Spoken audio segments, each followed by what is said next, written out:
Lo Shani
भक्ति सिद्धांत सरस्वती गोस्वामी महाराज परिवार की जय, अनंत कोटि वैष्णव वृंद की जय, नामाचार्य श्रील हरिदास ठाकुर की जय।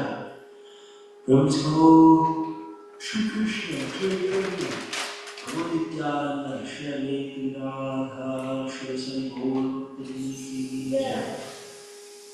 श्री श्री राधा कृष्ण रूप गोपीनाथ श्याम राधा कुंज गौर की जय।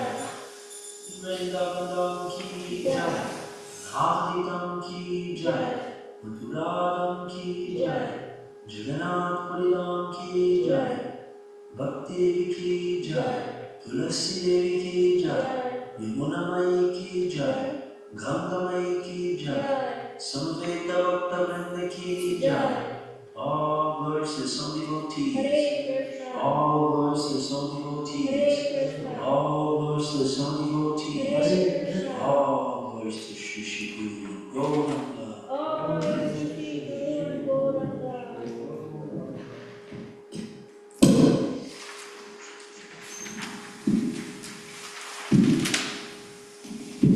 This next song is prayers to Lord Vasudev. This is on page number 12.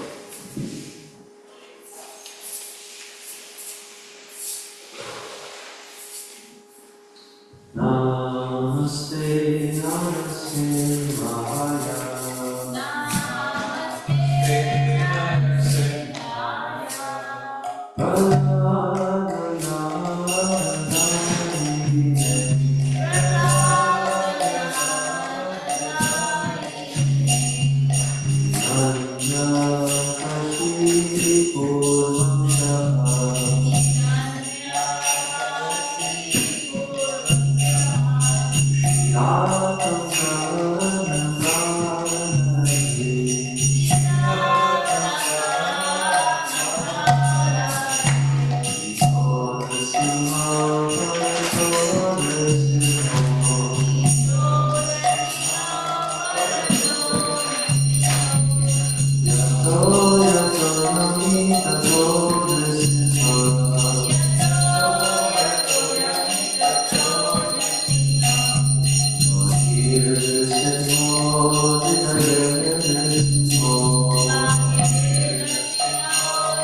So we'll start a Bhagavad Gita reading. I think today we're from chapter 16, text 4. So we'll take turns, we'll chant everything in unison and then we'll take turns reading.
So we are going to be doing our chanting, recitation, and study from Bhagavad Gita as it is. The one that we're studying tonight will be the 1972 printing from the BBT, commonly known as the Macmillan edition. So that'll be up on the screen, or you can follow along if you have that book with you. So here we go. So we'll chant the Sanskrit and translation in unison side by side, and we'll do 11 verses tonight. And then we'll go back and we'll take turns reading the purports, and we can do any discussion at that time. Okay, so here we go in unison. Oh, there is one thing which we usually do, which is the invocation prayers. That's on page 1. Let's try to find that real quick. Yeah. So, oops.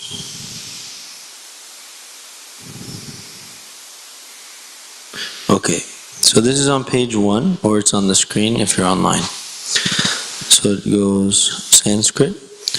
Om Jnana Timirandasya Jnananjana Shalakaya Chakshurun Militam Yena Tasmai Shri Gurave Namaha Shri Chaitanya Manobhishtam Pitam Yena Bhutale Swayam Rupa Kadamayam Dadati Svapadantikam Vandeham Shri Guru Shri Yuta Parakamalam Shri Gurun Vaishnavamscha Shri Rupam Sagrajatam Sahagana Raghunathanvitam Tam Sajivam Sadvaitam Savadhutam Parijana Sahitam Krishna Chaitanya Devam Shri Radha Krishna Padan Sahagana Lalita Shri Vishakhanvitamscha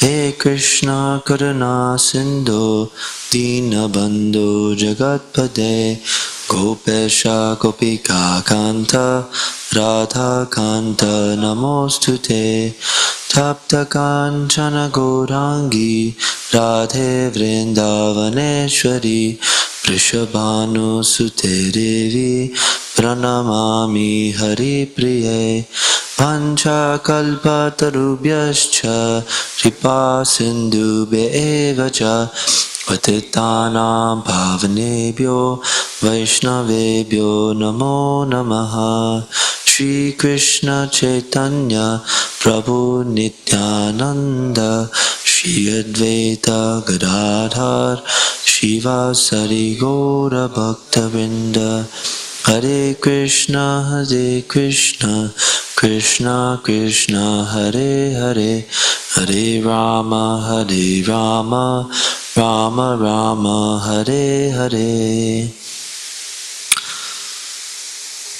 So this is called invocation or Mangalacharna. This is to evoke the blessings from the previous acharyas and ultimately from Lord Krishna, so that we can properly and submissively receive the message of Bhagavad Gita.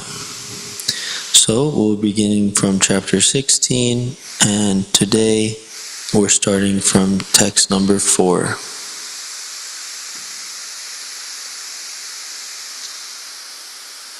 Okay, so Sanskrit and then translation in unison. We'll do it a little slowly, but everyone can try together. Dambho darpo vimanascha krodha parushyam evacha ajnanam chabhijatasya partha samparam asurim. Oh, this one we actually did.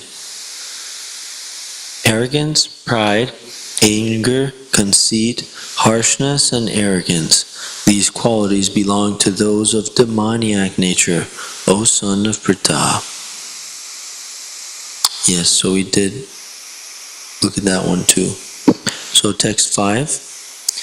Daivi sampari mokshaya nibandhaya surimata ma shocha sampadam daivim abhijatosi pandava. Translation. The transcendental qualities are conducive to liberation, whereas the demoniac qualities make for bondage. Do not worry, O son of Pandu, for you are born with the divine qualities.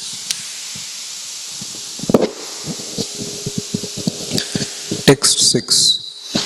Dvau bhuta sargau lokesmin deva suraeva cha Daivo vistarasa prokta asuram partha me shunu. Translation. O son of Pritha, in this world there are two kinds of created beings. One is called the divine and the other demoniac. I have already explained to you at length the divine qualities. Now hear from me of the demoniac. Text 7.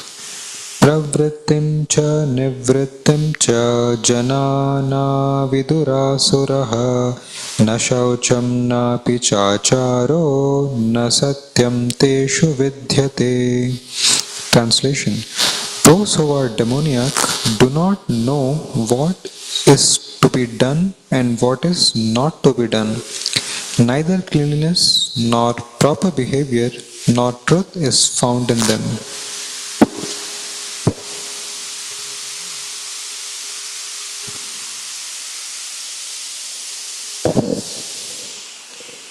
Satyam apritishtam te jagad ahorhanishvaram paraspara sambhutam kim hanyat kamahaitukam. They say that this world is unreal, that there is no foundation, and that there is no God in control, that is produced of sex desire and has no cause other than lust.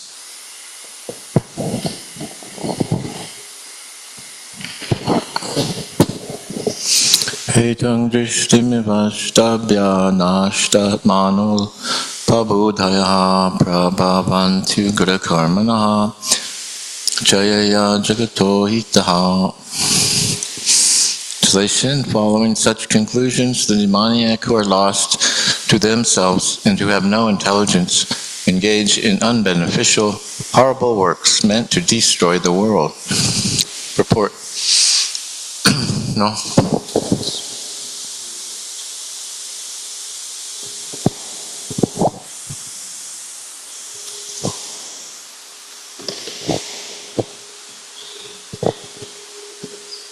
No, it's really 9, right?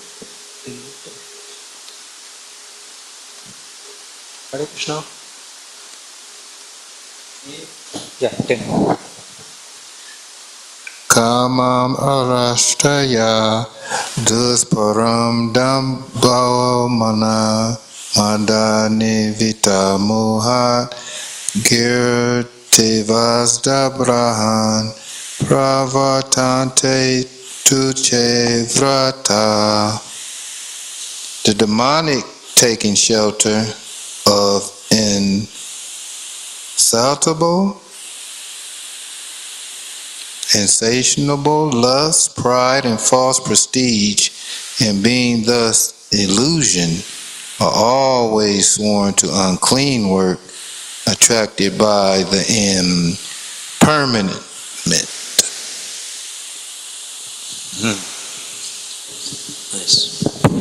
Okay, so now we'll do 11 and 12.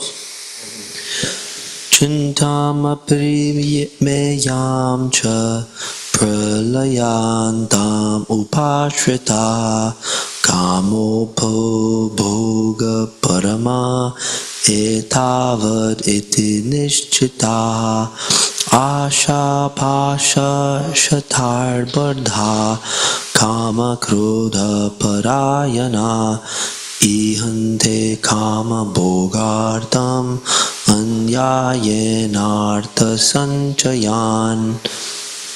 Translation. They believe that to gratify the senses unto the end of life is the prime necessity of human civilization. Thus there is no end to their anxiety. Being bound by hundreds and thousands of desires, by lust and anger, they secure money by illegal means for sense gratification. Text 13 to 15. Idamadhya maya labdha mimam prapyase manoratham idamasti damapi me bhavishyanti punardhanam asau maya hata shatru harnishye chaparanapi ishvaro hama भोगी सिद्धोऽहं बलवान् सुखी आढ्योऽभिजनावानस्मि कोऽन्वोऽस्ति सदृशो मया यक्षे दास्यामि मोदिष्य इत्यज्ञानाविमोहितः. Translation. The demoniac person thinks, so much wealth do I have today, and I will gain more according to my schemes. So much is mine now, and it will increase in future, more and more. He is my enemy, and I have killed him, and my other enemy will also be killed. I am the Lord of everything. I am the enjoyer. I am perfect, powerful, and happy. I am the richest man, surrounded by aristocratic relatives. There is none so powerful and happy as I am. I shall perform sacrifices, I shall give some charity, and thus I shall rejoice. In this way, such persons are deluded by ignorance.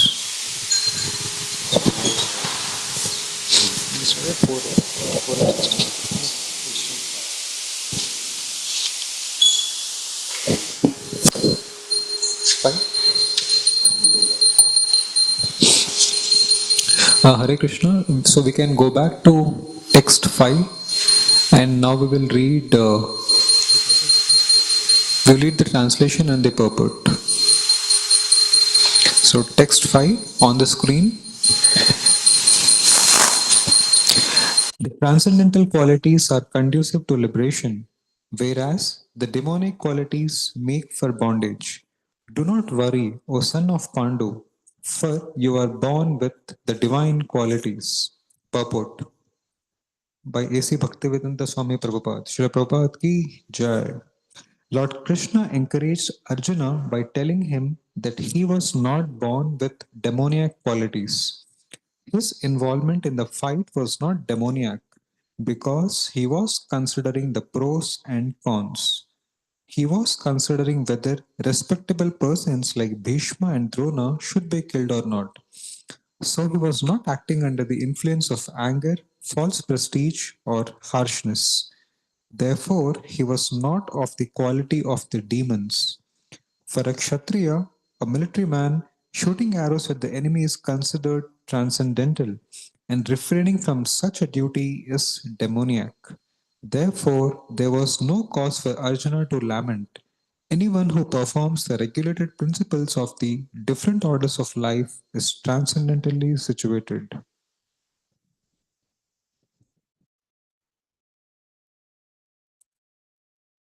On text 6.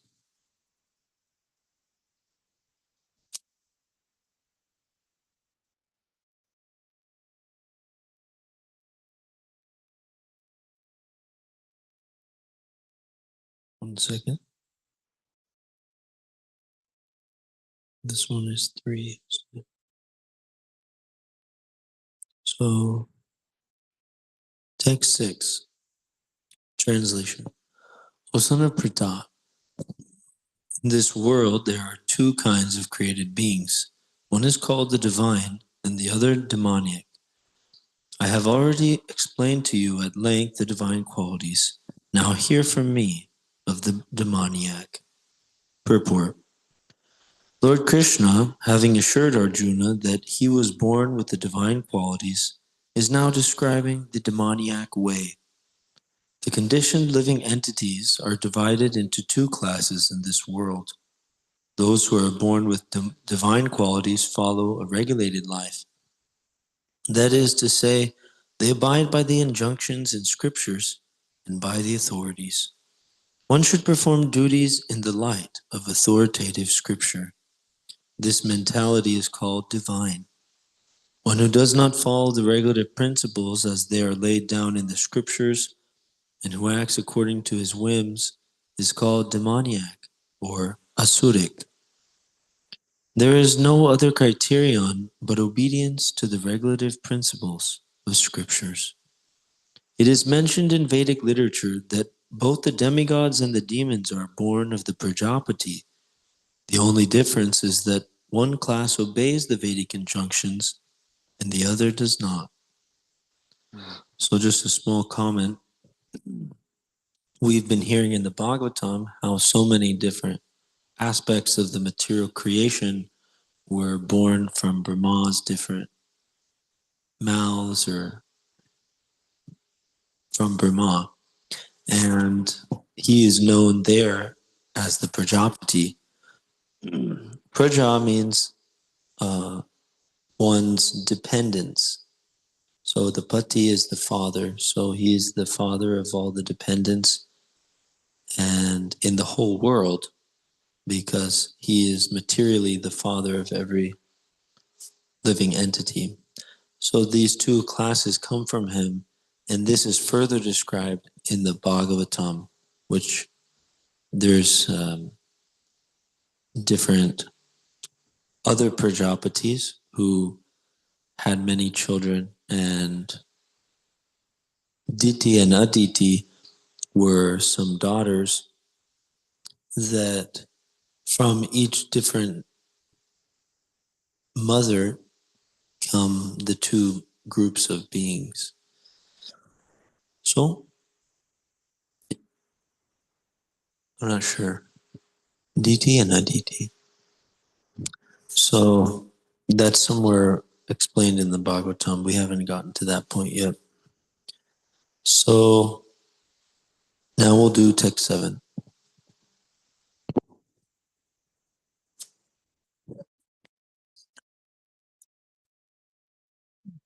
Translation: those who are demoniac do not know what is to be done and what is not to be done. Neither cleanliness nor proper behavior nor truth is found in them. Purport: in every civilized human society, there is some set of scriptural rules and regulations which are followed from the beginning, especially among the Aryans, those who adopt the Vedic civilization and who are known as the most advanced civilized peoples. Those who do not follow the scriptural injunctions are supposed to be demons. Therefore, it is stated here that the demons do not know the scriptural rules, nor do they have any inclination to follow them.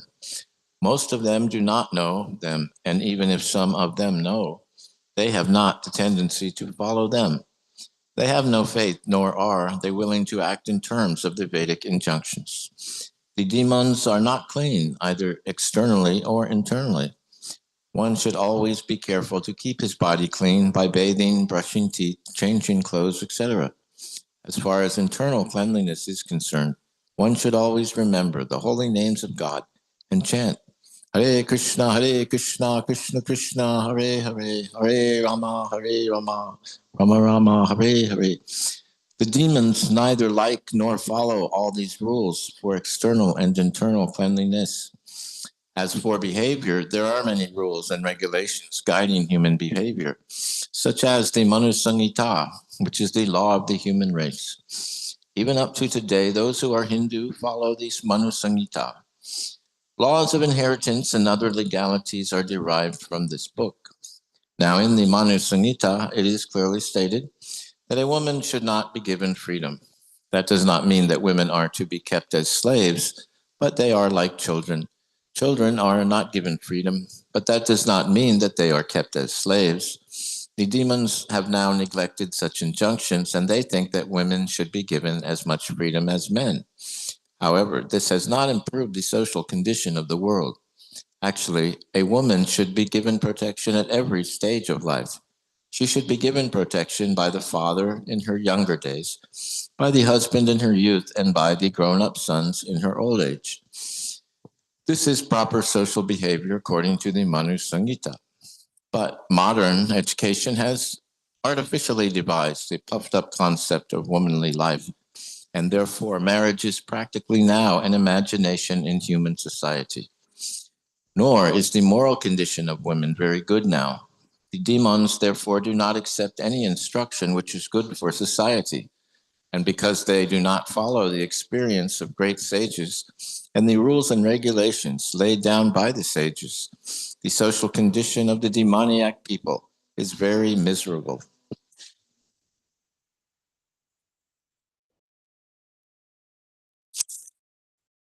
They say that this world is unreal and there is no foundation, and that there is no God in control. It is produced of sex desire and has no cause other than lust. The demoniac conclude that the world is phantasmagoria. There is no cause, no effect, no controller, no purpose, everything is unreal. They say that this cosmic manifestation arises due to chance material actions and reactions. They do not think that the world was created by God for a certain purpose. They have their own theory, that the world has come about in its own way, and that there is no reason to believe that there is a God behind it. For them, there is no difference between spirit and matter, and they do not accept the supreme spirit. Everything is matter only, and the whole cosmos is supposed to be a mass of ignorance. According to them, everything is void, and whatever manifestation exists is due to our ignorance and perception. They take it for granted that all manifestation of diversity is a display of ignorance. Just as in a dream we may create so many things which actually have no existence, so when we are awake we shall see that everything is simply a dream. But factually, although demons say that life is a dream, they are very expert in enjoying this dream. And so instead of acquiring knowledge, they become more and more implicated in their dreamland. They conclude that as a child is simply the result of sexual intercourse between man and women, this world is born without any soul. For them, it is only a combination of matter that has produced the living entities, and there is no question of the existence of the soul, as many living creatures come out from perspiration and from a dead body without any cause. Similarly, the whole living world has come out of the material combinations of the cosmic manifestation. Therefore, material nature is the cause of this manifestation, and there is no other cause. They do not believe in the words of Krishna in Bhagavad Gita, Maya Yakshena Prakriti Suyate Sacharacharam. Under my direction, the whole material world is moving. In other words, amongst the demons there is no perfect knowledge of the creation of this world. Every one of them has some particular theory of his own. According to them, one interpretation of the scriptures is as good as another, for they do not believe in a standard understanding of the scriptural injunctions.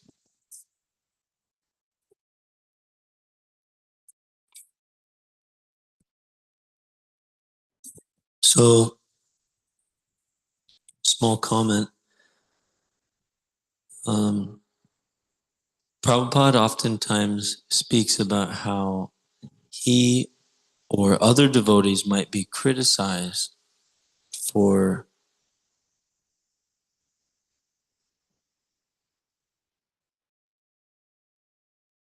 speaking strongly about certain philosophical stances, certain popular personalities, or the material world in general and human society as we find it today. So, according to what we heard in Bhagavatam just 1 or 2 days ago, actually, everything is actually spiritual because it's all coming from the Lord's spiritual body. It's all coming from His will. And Maya or illusion means that we're seeing it separate from Him, which means we forget that it's His property to be enjoyed by Him, and we see it for our enjoyment. That's called illusion. And that is Maya. So, Prabhupada, as well as the other Vaishnava acharyas, the other Ananta Koti Vaishnav Vrinda, which means the assembly of unlimited millions of devotees of the Lord throughout the universes. This is called Ananta Koti Vaishnava Vrinda, and we usually say Ki Jai. So we glorify all those devotees whom we never heard of or never met, or the ones that we do know. So all those persons, they know that actually everything is actually spiritual. Everything is from Krishna. And in that way, it's divine and it's worshipable. But we see Prabhupada, he's towing a hard line and he's speaking strongly about personalities, sometimes about philosophical understandings, sometimes, and about the material world, categorically. And he's doing so because we see here Krishna has done so. Krishna has made a distinction. There are some persons whom I consider divine or righteous, and there are some persons who are acting at the moment in demoniac ways.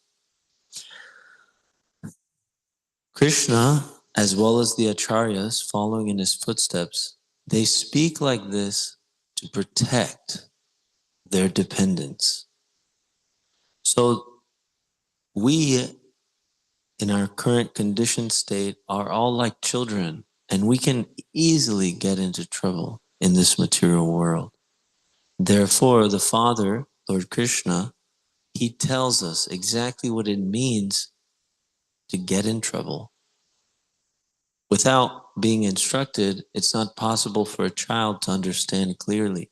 Similarly, we as children, we're very young in our spiritual life. Prabhupada spends a lot of time making sure we know how not to get in trouble.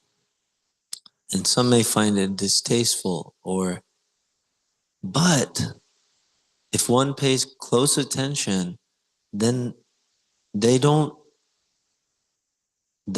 get distracted with all the quote unquote criticism that Prabhupada may put in the purports, but rather they see it. Oh, this is another aspect of the truth, which is for my benefit, right?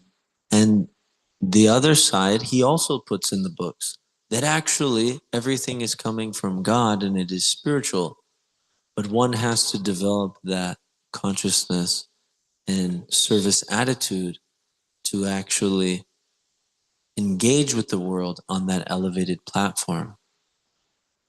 And even the souls who have reached that platform that see actually everything is the mercy of the Lord. And all of these souls who are here, they are not demons. They are not demigods. They are not righteous or evil. They are all Krishna's servants playing roles under his game, under his design. So they know that, but in spite of that realization, for the benefit of so many children, still they make sure to act in accordance with the scriptural injunctions, just to protect all of us who have not yet been given entrance into that very exalted realization. So I just wanted to bring that up because we may find ourselves wondering why there is so much criticism coming from Krishna or from Srila Prabhupada. Ordinarily, the devotees are averse to fault finding, which we heard Krishna describe at the beginning of this chapter. So there's, they don't like to criticize, but for the purpose of protecting their dependence, sometimes it's required. So we hear a lot of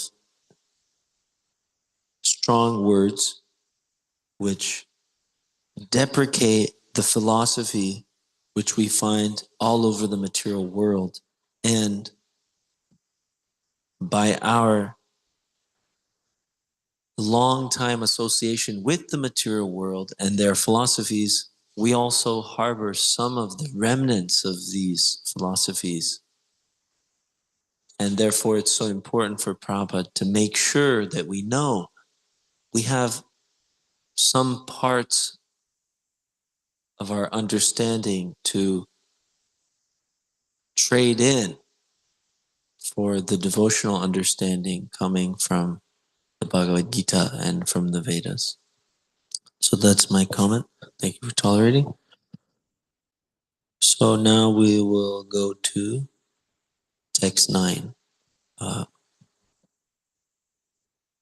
Mr. C. Prabhu, would you want to read this one? Translation. Following such conclusions, the demonic who are lost to themselves and who have no intelligence engage in unbeneficial, horrible works meant to destroy the world. Purport. The demonic are engaged in activities that will lead the world to destruction. The Lord states here that they are less intelligent. The materialists, who have no concept of God, think that they are advancing, but according to Bhagavad Gita, they are unintelligent and devoid of all sense. They try to enjoy this material world to the utmost limit and therefore always engage in inventing something for sense gratification.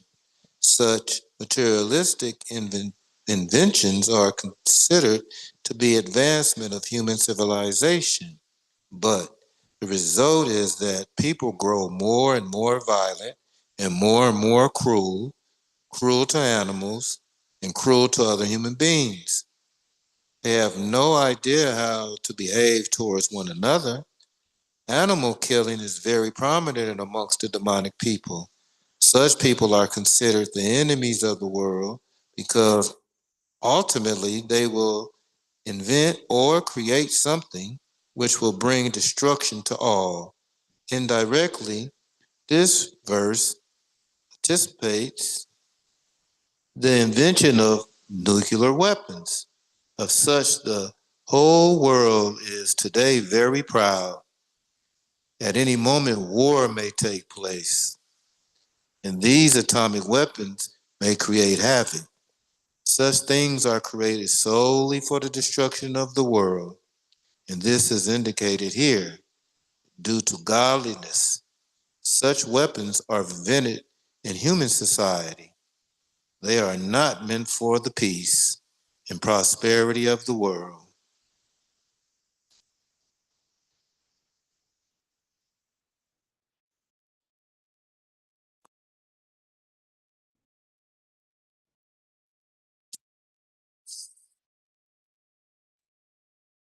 The demoniac, taking shelter of insatiable lust, pride, and false prestige, and being thus illusioned, are always sworn to unclean work, attracted by the impermanent.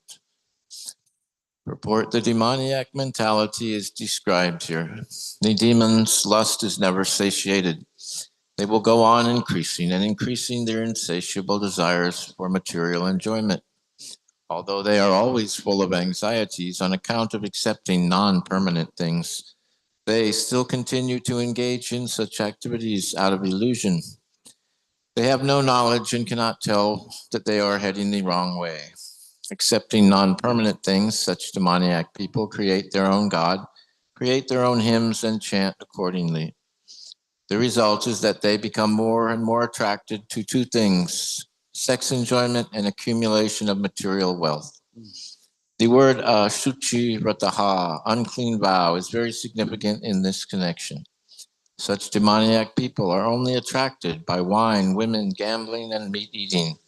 Those are their asuchi, unclean habits. Induced by pride and false prestige, they create some principles of religion which are not approved by the Vedic injunctions. Although such demoniac people are most abominable in the world, Still, by artificial means, the world creates a false honor for them. Although they are gliding toward hell, they consider themselves very much advanced.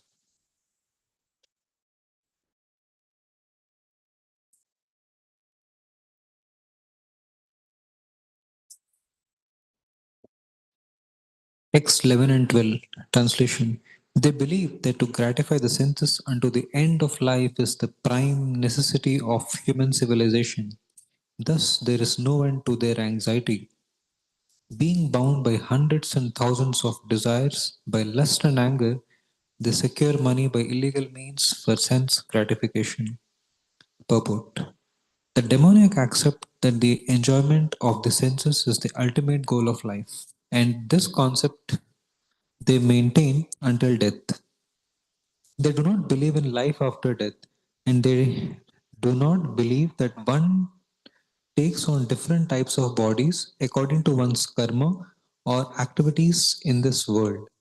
Their activities for life are never finished, and they go on preparing plan after plan, all of which are never finished. We have personal experience of a person of such demoniac mentality who, even at the time of death, was requesting the physician to prolong his life for 4 years more because his plans were not yet complete. Such foolish people do not know that a physician cannot prolong life even for a moment.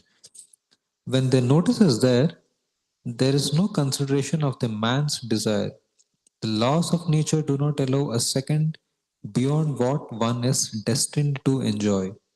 The demoniac person who has no faith in God or the super soul within himself performs all kinds of sinful activities simply for sense gratification. He does not know that there is a witness sitting within his heart. The super soul is observing the activities of the individual soul. As it is stated in the Vedic literature, the Upanishads, there are two birds sitting in one tree. The one is acting and enjoying or suffering the fruits of branches, and the other is witnessing. But one who is demoniac has no knowledge of Vedic scripture, nor he has any faith. Therefore, he feels free to do anything for sense enjoyment, regardless of the consequences.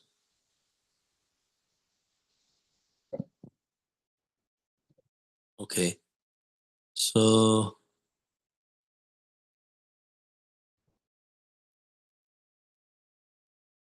we can read this last translation, 13th.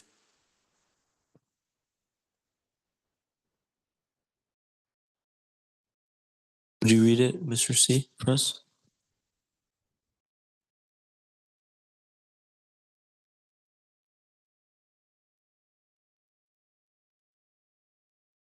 Translation. Translation. They believe that to gratify the senses until the end of life is the prime necessity of human civilization. Thus, there is no end to their anxiety, being bound by hundreds and thousands of desires, but lust and anger, they secure money by illegal means of sense gratification. Purport. The demonic accept that the enjoyment of the senses is the ultimate goal of life. In this context, Let's do, we just read this one. Let's do this next translation. 13. Yeah, 13. Sorry about that. Translation. The demonic person thinks, so much wealth do I have today, and I will gain more according to my schemes. So much is mine now, and it will increase in the future more and more. He is my enemy, and I have killed him, and my other enemy will also be killed. I am the Lord of everything. I am the enjoyer. I am perfect, powerful, and happy. I am the richest man, surrounded by aristocratic relatives. Aristocratic relatives, thank you. There is none so powerful and happy as I am. I shall perform sacrifices. I shall give more charity, and thus I shall rejoice. In this way, such persons are deluded by ignorance.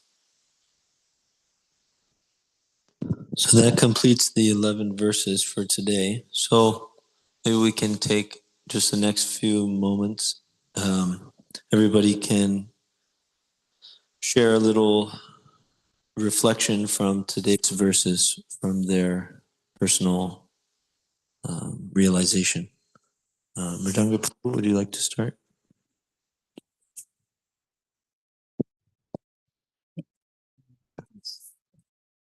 Well, I noticed that Srila Prabhupada, what Bhagavad Gita is saying here is that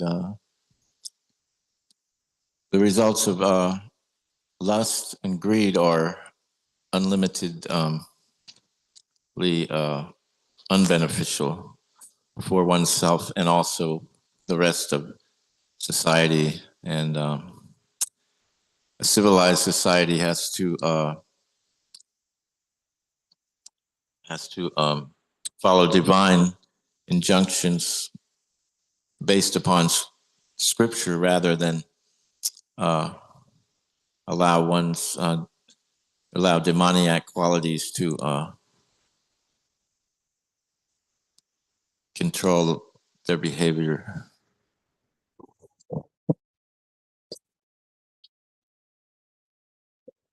Thank you, Prabhu. Very succinct. Would you like to go now, Ajit? Hare Krishna. So, as Prabhuji rightly mentioned, just to add on to what Mridanga Prabhu just said, that like many times in this material world, although we have philosophy, but what essentially happens is people driven by the very ethos of I, me, and mine. And therefore, that eventually leads one to think that the life is the only one, therefore, enjoy it to the full potential. But everyone forgets the fact that if life is so short and if there's no meaning, what is behind and what is after this, so there's no purpose meant for that life at all.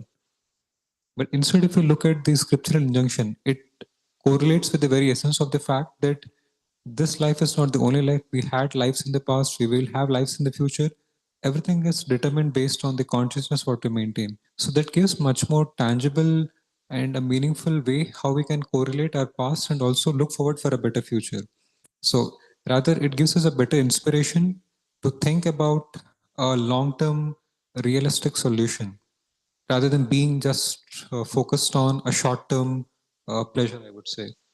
So, because many times it happens that people feel like, especially those who are in those who are in the mode of passion, for them it essentially happens every time that like you have got to achieve. You are the controller and everything. So everyone, the mass media or the social media makes one feel that he's the ultimate controller, but it's a very short uh, like momentary pleasure that one gets, and eventually when the four phases of life: birth, old age, disease, and death.